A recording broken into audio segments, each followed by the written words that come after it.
அன்பியும் YouTube இல்லந்தோறும் இறைசாட்சி, உள்ளந்தோறும் மகிழ்ச்சி. நகைச்சுவை கலைஞர்களின் திறமை ஒரு விலைமதிப்பற்ற பரிசு.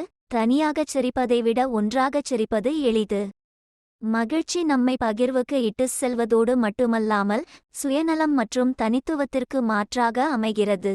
ஜெயந்த் ராயன், வத்திகான் கலாச்சாரம் மற்றும் கல்விக்கான திருப்பீட துறையால் ஏற்பாடு செய்யப்பட்டிருந்த நகைச்சுவை கலைஞர்கள் குழுவை சந்தித்த திருத்தந்தை பிரான்சிஸ், நகைச்சுவை பேச்சு, நகைச்சுவை உணர்வு மற்றும் முரண்நகை வழியாக தங்கள் திறமைகளை வெளிப்படுத்தும் கலைஞர்களை மதிப்பதாக கூறினார். திருத்தந்தை பிரான்சிஸ் தொலைக்காட்சி, சினிமா, நாடகம், அச்சு ஊடகங்கள், பாடல்கள் மற்றும் சமூக ஊடகங்களில் பணிபுரியும் அனைத்து கலை வல்லுநர்களிலும் இவர்கள் மிகவும் விரும்பப்படுபவர்களாக மற்றும் பிரபலமானவர்களாக இருக்க காரணம் மக்களைச் சிரிக்க வைக்கும் பரிசை இவர்கள் வளர்த்துள்ளார்கள் என மேலும் உரைத்தார். திருத்தந்தை பல தனிப்பட்ட மற்றும் சமூக பிரச்சினைகளுக்கு மத்தியில் அமைதியையும் புன்னகையையும் பரப்பும் ஆற்றல் அவர்களிடத்தில் உள்ளது என்ற திருத்தந்தை, பல்வேறு தலைமுறைகள் மற்றும் கலாச்சார பின்னணிகளிலிருந்து வரும் பல்வேறுபட்ட மக்களுடன் உரையாடும் திறன் கொண்ட வெகு சிலரில் நகைச்சுவை கலைஞர்களும் அடங்குவர் என்றார்.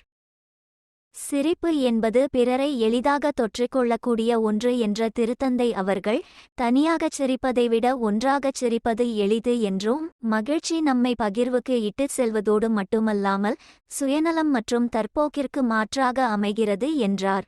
சிரிப்பது நம் மத்தியில் உள்ள சமூக தடைகளை தகர்த்தெறியவும், மக்களிடையே தொடர்புகளை உருவாக்கவும், நம்முடைய உணர்வுகளையும் எண்ணங்களையும் வெளிப்படுத்தவும், பகிரப்பட்ட கலாச்சாரத்தை தொடர்ந்து கட்டியெழுப்பவும், சுதந்திரத்துக்கான தளத்தை உருவாக்குவதற்கு அவர்களுடைய தனிப்பட்ட திறமையால் மக்களை ஒன்றிணைப்பதற்கும் உதவுகிறது என கூறிய திருத்தந்தை பிரான்சிஸ், வேடிக்கை விளையாட்டும் சிரிப்பும் மனித வாழ்க்கையின் மையம் என்றும், நம்மை வெளிப்படுத்தவும் கற்றுக்கொள்ளவும் சூழ்நிலைகளுக்கு அர்த்தம் தரவும் சிரிப்பு ஒரு கருவியாக பயன்படுகிறது என்றும் தெரிவித்தார். நகைச்சுவை கலைஞர்களின் திறமை ஒரு விலைமதிப்பற்ற பரிசு எனவும், ஒரு புன்னகை நம் இதயங்களிலும் மற்றவர்களிடையேயும் அமைதியை பரப்புவதோடு நம் அன்றாட மன அழுத்தங்களை சமாளிக்க உதவுகிறது என்றும் கூறிய திருத்தந்தை அவர்கள், பிரச்சினைகளுக்கு மத்தியில் அவற்றை சமாளிக்க மக்களை சிரிக்க வைக்க கலைஞர்கள் முயல்வதாகவும், சமூகத்தில் நடக்கும் அதிகராஜ் சுரண்டலை கண்டிக்க, முறைகேடுகளை வெளிச்சத்துக்கு கொண்டுவர, முரண்பட்ட நடவடிக்கைகளை சுட்டிக்காட்ட தகவல் தொடர்புகள் பயன்படுத்தும் எச்சரிக்கை, பயம், பதட்டம் போன்ற முறைகளை விடுத்து மக்களைச் சிரிக்க வைத்து விமர்சன ரீதியாக சிந்திக்க தூண்டுகிறார்கள் என்றார் திருத்தந்தை.